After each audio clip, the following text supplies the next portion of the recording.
Hey. So, thank you all for being here tonight. It's just always such an honor to share this story with audiences like all of you. So, here we have Sister Chris, who you all know from the film, and Adrienne Alexander, a union organizer from ASCME. Yay! And so today I'm really excited about tonight's topic. We're going to be talking about what it means to live a calling to act for justice. For me, when I first became introduced to the work of the sisters, my only exposure to nuns was from like Sister Act and the Blues Brothers. So it was a Hollywood stereotype. And when I got introduced, the first sister that I was introduced to was Sister Jean, by a friend who felt that the story of the sisters in the United States needed to be told. And Jean, of course, exploded all of my stereotypes. And through her and through the other sisters, Chris and Simone, and the hundreds of other sisters I met throughout this process, I, really came to see an example of how to do social justice work as a spiritual practice in and of itself. And so I'm really excited to have Chris and Adrienne here tonight to talk about that theme with us. I think you two have so many parallels in your work. Another thing that I'll say is, before this project, I never heard of Catholic social teaching. And so I'd like to invite you all to talk a little bit more about that tonight, because I know it undergirds your work, and also it undergirds the stories in the film. So let's kick it off. Just like to hear your reflections for starters. Well, they've heard a little bit. Why don't you go first? They've already heard some stuff about me. But anyway, So I'm a union person too. I work know, with I the work- farm workers. I was very excited to hear Yeah, that. me too. So I work for ASCME Council 31, which is a statewide public sector union. We're one of the largest state employee unions. We also represent folks at the city and county level as well. And I'm a lobbyist for them. So I also felt very connected to the work that Sister Simone does.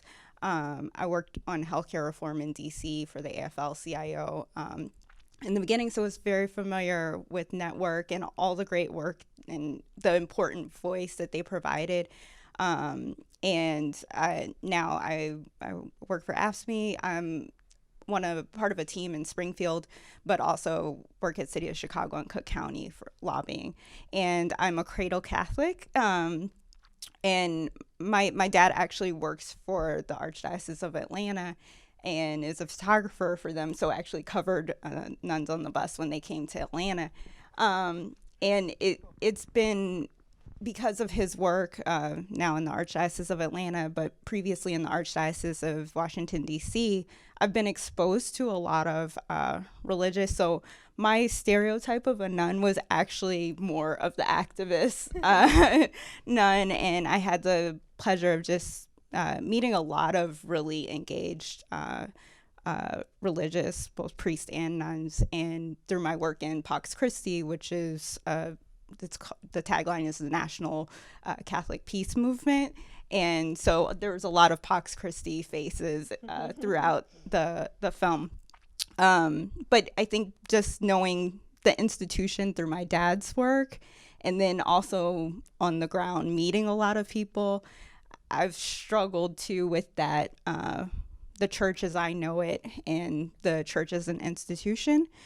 But in terms of Catholic social teaching, it's interesting. People have asked, well, where did your orientation towards Catholic social teaching come from? And being Black, being Catholic, growing up in the South, there wasn't really a separate Catholic social teaching. I mean, when you grow up in a poor Black Catholic church, the only orientation towards Catholicism is a social justice one. So it wasn't until actually leaving Georgia that I was exposed to what everybody else thought was kind of a fringe part of Catholicism. So it was really well done. I really enjoyed watching the film, and I'm happy to answer any questions, but that's me in short. Thank you. Thanks, Adrienne.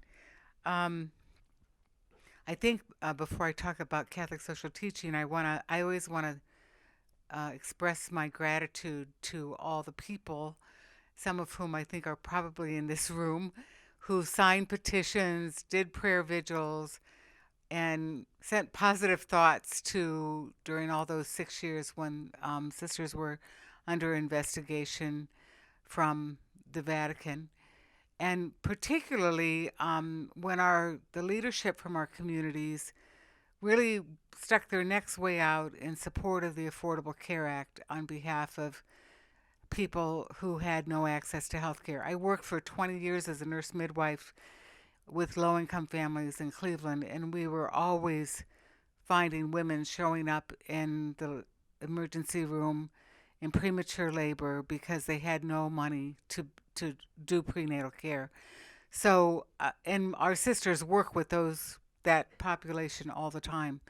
So for in my mind, I've never been prouder to be a sister, and I've been proud many times, but in many ways, in the heat of this struggle, it was our finest hour because it showed of what we are made, but one of the things that really turned the tide in Rome is it wasn't only us, it was all the Catholics around the country who are invested in Catholic social teaching and who love the work that the sisters do with people on the margins and who are doing a lot of that work with the sisters on the margins and in fact taking over many of those ministries with the sisters who stood with us. And so that was just immense. And I don't know, do you mind if, just to show of hands, anybody, if you did participate in a prayer vigil or sign a petition or what? If this isn't a test, but there's usually a couple. So I just want to thank you. So now back to Catholic social teaching. It's really based in human dignity that we as human beings are made in God's image. Every single one of us, from the richest to the poorest, we are made in God's image. And because of that, we have rights. And among them is our right to food, shelter, clothing, health care. And it's as simple as that. And so anything that gets in the way of every one of God's children having access to a dignified human life with food, shelter, and clothing, anything that gets in the way of that needs to be addressed.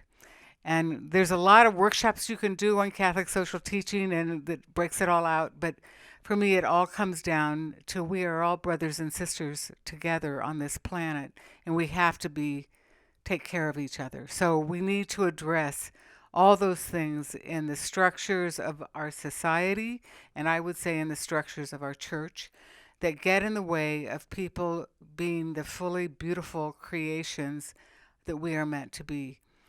So I love that Rebecca had a broader vision for this film rather than just telling a story of nuns in our struggle, because it is a story about justice.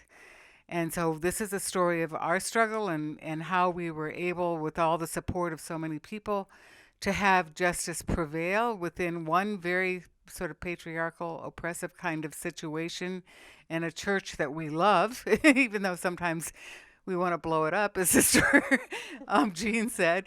I love that. Gene gave voice to things that I think both Simone and I thought and felt, but since we were running Catholic organizations, we really couldn't say out loud. So it was so terrific to have that voice there because she mirrors, I think, what many people feel. But the deeper message of this film is about justice. And so if I could tell from your responses, you're laughing in all the right places, and you got quiet in all the right places. That you have a resonance. The people in this audience have a resonance already about justice. So if there's something that's tugging in your heart, get involved, because lots of times it just takes a few people to make a big difference. And I don't know, I'll let Rebecca talk more about that, but I think that's my soapbox for the night. Beautiful. Yeah, so this film is not just a film project. There's also a social impact campaign that goes along with it.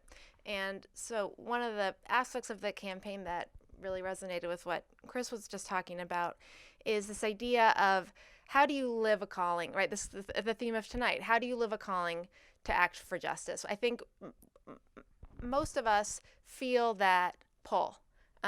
Maybe in an emotional night, maybe, at a time like after watching this film, that we can hear that, we could see that and feel that more clearly. And then life gets in the way. I know that's very true for me, that I'm not always able to be grounded in myself and in my, most authentic way that I want to interact and that the work that I want to do to help make a better world. And so one of the things that really struck me in making this film was that, sisters have a very special communities where they're supported and that they support each other. They have, a calling for service. They have personal development work, which is, spiritual development in their case. And I mean, I use spiritual. I'm always trying to figure out language because I want to make their work accessible to all of us, regardless of our faith or if we have no faith. So I'm using the language of spiritual very broadly. But so they have community, they have an orientation to service, they have an opportunity to work on their own personal and spiritual development. And I think that really fuels them to be able to do this work consistently in a society and a culture that doesn't necessarily hold those values at the highest. So this aspect of the campaign is an opportunity to bring the film into your own local communities, but also to be supported with guides that have that we're developing on the team that have tools for group discussion and dialogue, but also personal reflection on what each of us is called to do. And so so when you get outside after our conversation, there's a table and it has some information where you can learn more about that and sign up if you're interested. But it's really I think it's a struggle to do that work without community and without support. I don't think it's possible. So I'd love to hear from you actually as somebody who's, grounded in that work and grounded in community. It seems like you probably have another type of community that enables you to do that. Yeah, it's interesting. When I first was thinking about being on this panel and what does it mean to be called, even the language of being called to do something is not in everyday life, right? And I can think of a specific moment when after college I thought I was going to teach. I was very clear. I'd applied to these programs. I didn't get in and my life was falling apart. And I realized soon after I got this big rejection letter. I got invited to do an interview for a program through the Congressional Hunger Center. And once I was in that program, during the training, they had us sit on the steps of the U.S. Capitol. And it was a group of 20 of us, and we answered, we basically went up as the Spirit called us, but they didn't call it that. And then kind of said a little bit of a testimony about why we felt this work was important. And I remember when I got up, I talked about my faith. And being from Georgia, I never felt particularly religious, just in comparison to other people around me. And I certainly, being Catholic, there's not often that chance to testify that there is in Protestant tradition. And so I kind of even shocked myself getting up there and saying, it's my faith in a group of where I knew people weren't religious. And, it seemed like a gamble, but I went up there. I didn't know that was what I was going to say, but in that moment, I said, it's my faith that calls me to do work that is service. And ever since then, it's really, I do feel like it's a calling. I feel like it's what I'm supposed to be doing. Every step that I've taken to get to where I am today, I truly believe it's, that's the path I'm supposed to be on. And the work that I do now, working for a union is all about serving people, and particularly in a public service union where we provide government services to those most in need and need to ensure that those services exist, is particularly driving. But I think in my path here, I lived in Minnesota for a while and had no family and trouble finding a church home. And I really realized, like, I need these things to fuel the other side of the work. It's not good enough alone just to do the work. I have to be fed in a spiritual way and also have community. So I feel very blessed to have found the position that I'm in and a church home and have a community at church that really kind of lets me do work that can be quite draining. You may have heard that our union and the governor don't get along very well. And so in particularly challenging times, it's that those three things I know for me that I need to really be able to fulfill my calling. So now we'd like to open it up to you all. Does anybody have any questions you'd like to ask the panel? Yes.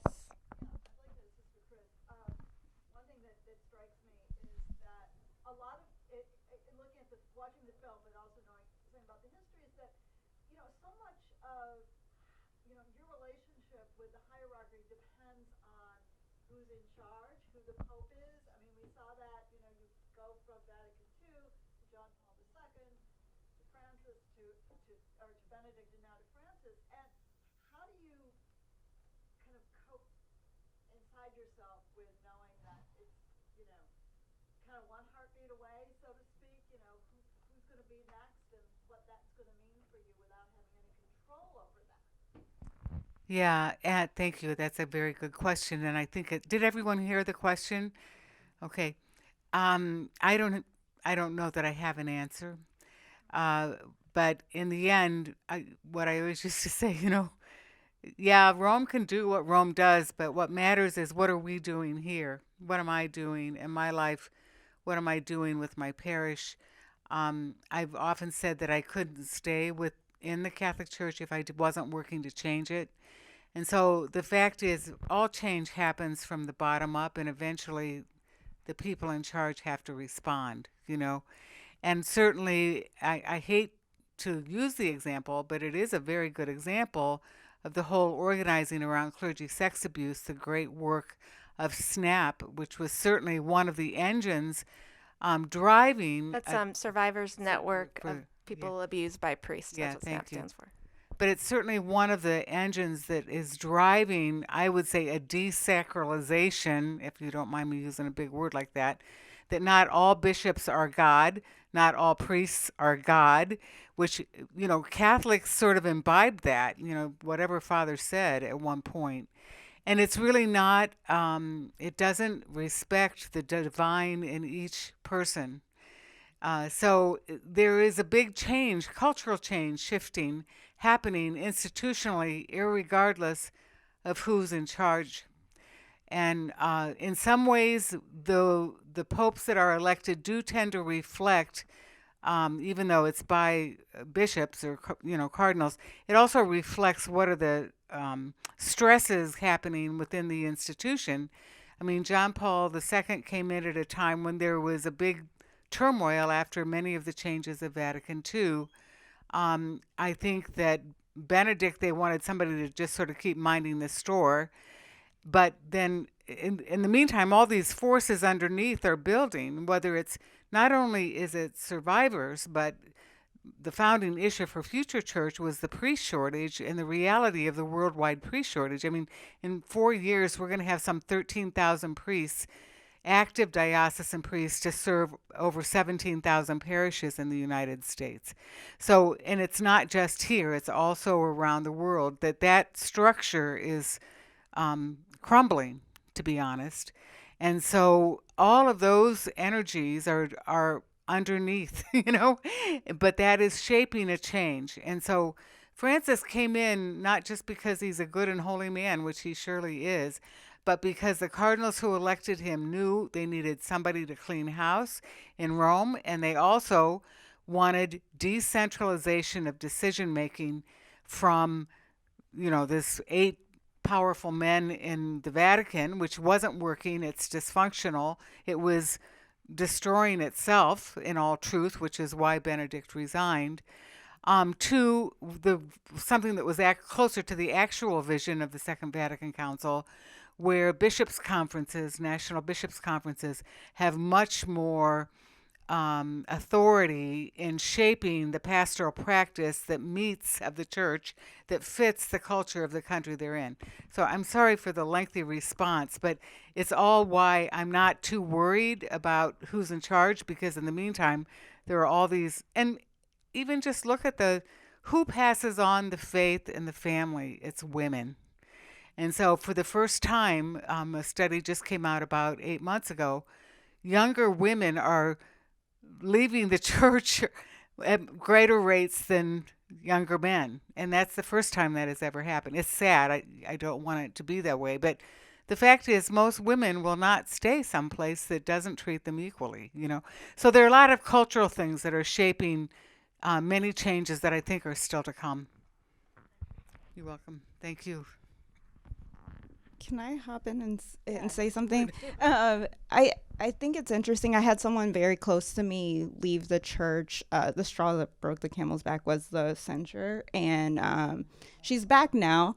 But I think the church is really not so different from many institutions in all of our lives. As a labor movement, there's always the question of women leaders, and they're not enough. There's not enough Black women leaders in terms of reflection of who's in labor membership. But it's kind of been my personal choice. And of course, everyone doesn't make the same, but it's been my personal choice. Like, in order to make those changes, some folks have to hang in and stick in there and work for that change.